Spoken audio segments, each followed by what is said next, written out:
no tempo, no espaço, vivendo estas situações que vão ser descritas nos capítulos 2 e 3. E aquelas igrejas históricas foram as primeiras destinatárias desta profecia. Assim que temos que fazer uma primeira leitura histórica, porque eram igrejas históricas. Mas este livro, que está dirigido primeiramente com uma intenção além das 7 igrejas históricas, um livro que foi primeiramente historicamente dirigido àquelas igrejas daquele primeiro século, naquelas condições, foram chamadas por Deus de profecia. E já essa palavra profecia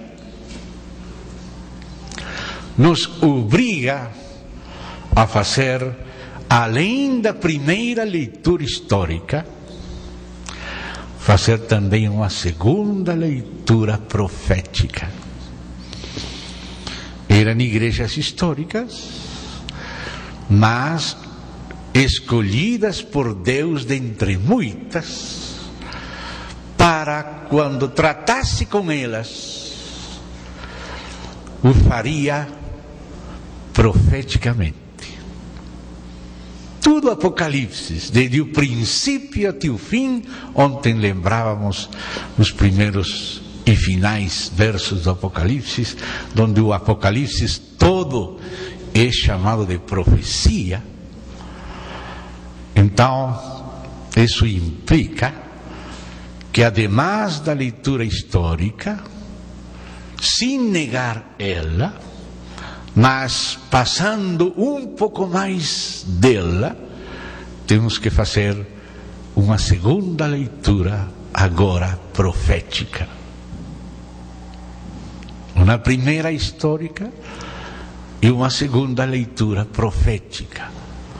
Como fazia o próprio Paulo, quando lia o Antigo Testamento.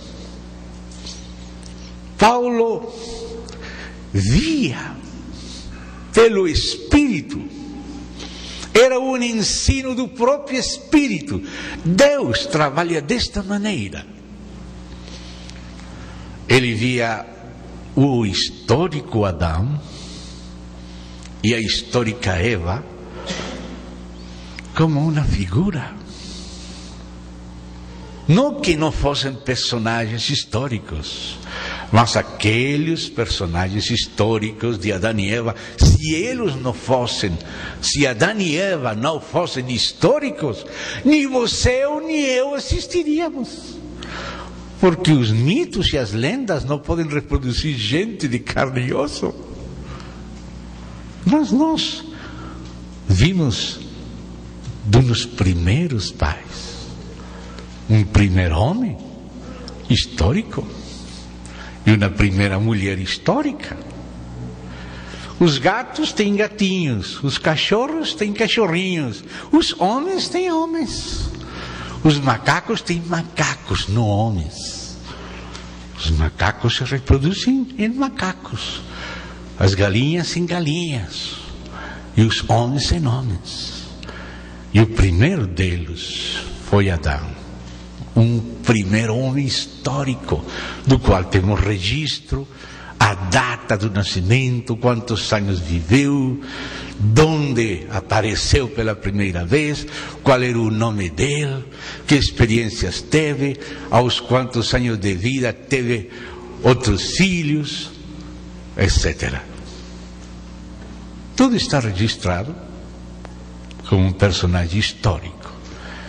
Mas quando Paulo lia aquela história, além da história, ele via a mão de Deus falando através da história, usando aquela história para algo mais profundo que ela mesma como história.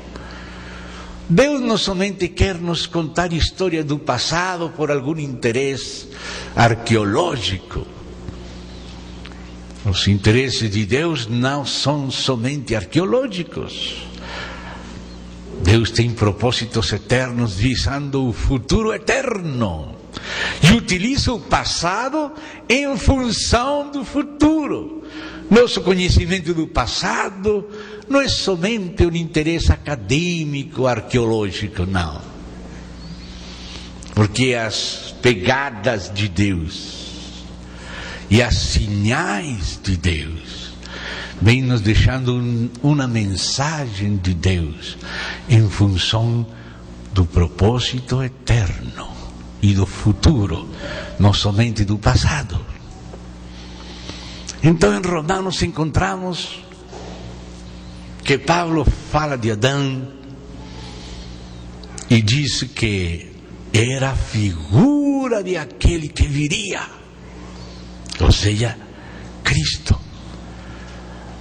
E também na 2 Coríntios, capítulo 12, fala que Eva é figura da igreja. Você lembra como Adão teve que passar por aquele sono profundo para que da sua costela fosse edificada, como disse o verbo hebraico, uma mulher.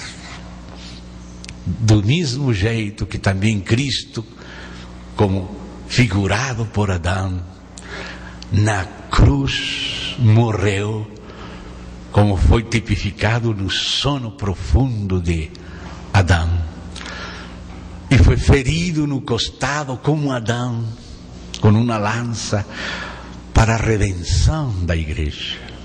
Aí daquele costado saiu sangue e água, que produz o sangue de Cristo, a igreja, a redenção dos que formamos a igreja. E então Adão viu a Eva e disse: esta é carne da minha carne, osso dos meus ossos. E Paulo ensina lá em Efésios capítulo 5 que por esta causa o homem deixará a sua mulher, deixará seu pai, sua mãe, e se unirá à sua mulher. E disse: mas eu digo isto, que está tomado da história de Adão e Eva, mas eu digo isto, disse Paulo, de Cristo e da igreja. Ou seja, você está vendo a leitura de Paulo pelo Espírito. Ele não somente está lendo uma história do passado, ele não somente está se informando de algum sucesso histórico, ainda que também, mas não só. Ele está percebendo naquela história um falar de Deus que vai além de uma mera informação histórica. E continua lendo Paulo, o Gênesis, e se encontra com personagens históricos de novo, com os patriarcas, Abraão, e com Sara, e com Agar, e com Ismael, e com Isaac. E nós, quando lemos aquelas passagens, que bonita história daquele velhinho, daquela velhinha, que um rei se enamorou de uma velhinha. Mas Deus abriu os olhos de Paulo para ver que detrás daquela história patriarcal, Deus estava fazendo uma alegoria com aquela história. E por isso é que Paulo, na carta aos Gálatas, ele disse: o qual é uma alegoria. E começa a falar, porque estas duas mulheres, Sara e Agar, se correspondem com os dois pactos. Porque Agar se corresponde com o velho pacto, que corresponde com o Monte Sinaí na Arábia. Então Agar é como se fosse uma alegoria e uma figura acerca do antigo pacto, porque de Agar nasceu Ismael. Ismael nasceu pela força própria de Abraão, querendo ajudar a Deus, assim como quando nós vivemos debaixo do regime da letra da lei, tratando de agradar a Deus pelos nossos esforços religiosos. Mas Sara não podia dar à luz de nenhum filho, não tinha capacidade de fabricar com suas forças, não tinha forças, era estéril, não podia fazer nada. Então Deus mudou com sua mão aquela velhinha numa moça. E aquele rei Abimeleque se enamorou de Sara, de 90 anos. E nasceu pela força de Deus, pelo poder de Deus, nasceu Isaac. Portanto, Ismael representa aquele que é nascido da carne, explica Paulo. Isaac representa aquele que é nascido do Espírito, era a semente de Abraão, figura do próprio Cristo, carregando com a lenha onde ele mesmo ia ser sacrificado, mas voltou como se fosse ressuscitado.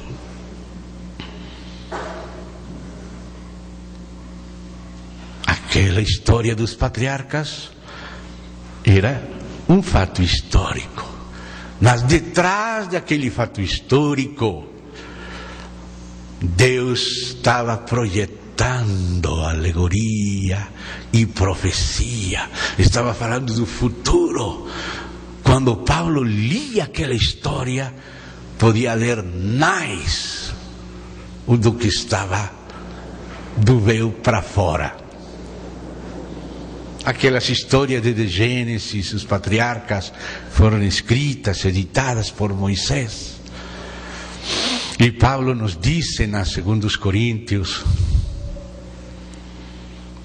que alguns leem a Moisés com o véu posto no seu entendimento, e somente podem ver do véu para fora, não podem ver do véu para dentro, detrás do véu.